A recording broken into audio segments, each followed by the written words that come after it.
Hello, mindful friends.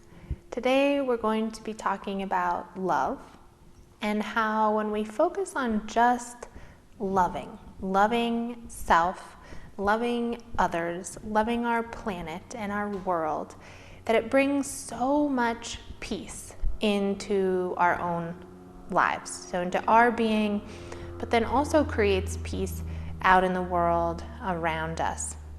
And the reason for this is that when we're focused on loving, we automatically drop the need to control others, to judge, to find what's wrong, to fix and solve everything, to engage in fights, to make things better. And we're putting all of our energy into loving. And this can seem like, well, what good is that going to do in the world and in making change in my life? And for me, if I want to love more, I need this to change about this person. Or if I'm going to love myself more, I need this to change about my body, or I need my body to perform in this way. Or if I'm going to love the world really needs to do better at, name the long list. And when we take this attitude, that steals peace away from us, because now we're just engaging in resistance, in judgment, in a fight. We're trying to make the conditions be what we want so that we are able to love or to feel peace or feel better. But this isn't really how love works, right? We all talk about unconditional love and we all want it in our lives, but how good are we at actually giving it? And when we're having a hard time being loving, what do we do to explain why? Well, we say that person's really hard to love because they're always cranky, or the world is really hard to love right now because of, you name it, whatever's going on in the world.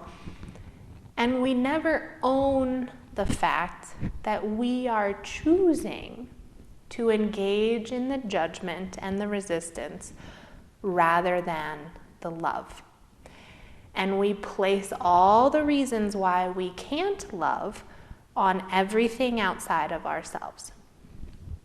And this is, we ask for unconditional love. We know that that's very healing and that that's really the biggest source of peace in our lives. And yet, can we give it?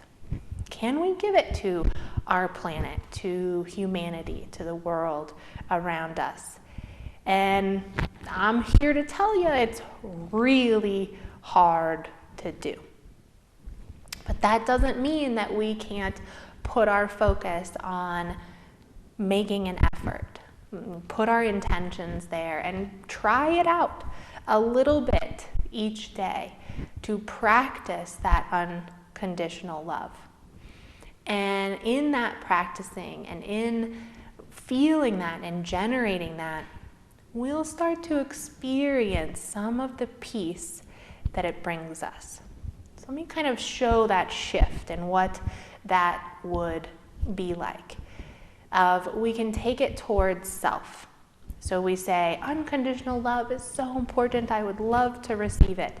Do you give it to yourself? Do you give it to yourself when your body isn't cooperating, or when it's sick, or when it doesn't look the way that you'd like? Do you love it even through that? Or what does your mind go to? Do we start judging the body, wanting to control it, make it do what we want, and shift it so that it becomes lovable? And then what does that energy feel like within you? that now we're fighting with the body. It's not at peace.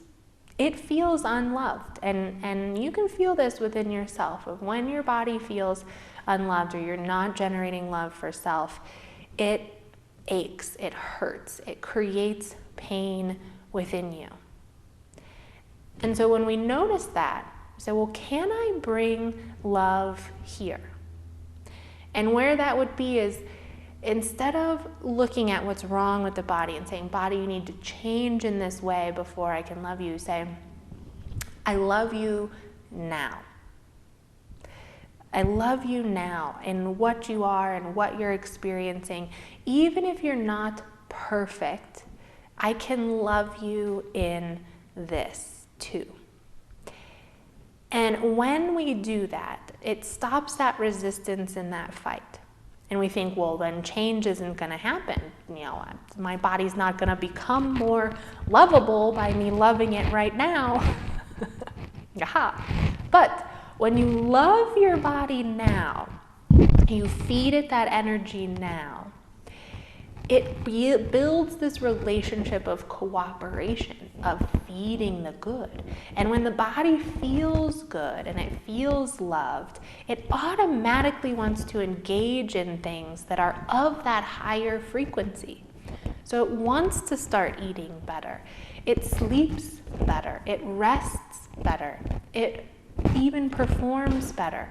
But not because you're angry at it and pushing it and demanding change, because you're loving it. And in love, that's where that real change starts to happen, because you're at peace. And peace brings healing. And so you can bring that to anything, right? Even with what we're experiencing with the planet, and so many people want change, right? So much change in humanity and the planet. When we come at it with fight, does that really feed the goodness? Does that really create more peace in our world and help us to feed the good? Or if we say, I love you, planet, just as you are, I love you now, and then we focus on all these great things that are already present in the planet, in humanity, and that love generates this peace within us in this higher frequency, and then all of a sudden we're participating in these things that generate more of this, and we're happy and we feel the joy. And then automatically that love and peace within us, it starts to grow outward in the world around us. And it's easier to make those shifts in peace than in battle. So these changes can be brought, even in our relationally. I know I've been there a million times of like, well, it would be so much easier to love him if he would just, name it, pick up his shoes, or actually close the refrigerator, or not leave the oven on, blah, blah, blah. It'd be easier to love when. Can you love now? Can you love now? And then see that when you do, all that positivity and all that goodness, it is what waters the flower of goodness. It's what helps it to blossom in this moment. Because all that fight just feeds the negative and doesn't help any of that peace come into our lives. So I invite you this week, can you choose to love unconditionally? In all, you can't deny it. I know they're there. We all have them. The conditions that we put on ourselves for love, the conditions that we put on our families and our partners and our friends, the conditions we put on the world. Can you just start noticing a few of those conditions this week and ask yourself, can I love even if those aren't met? Can I love now? And then watch how that puts you into a more peaceful space, and how that peace is what helps you to engage in more of the positivity, to feed that, and then that's what actually manifests the positivity in you and in the world around you. Not through the fight, but through the love. If you enjoy these little talks and would like to join us for a group session or individual coaching, you can find us at newleafmindfulness.com. And if you have any comments or suggestions, you can leave them below. And don't forget to like, share, and subscribe. And I hope to see you all very soon.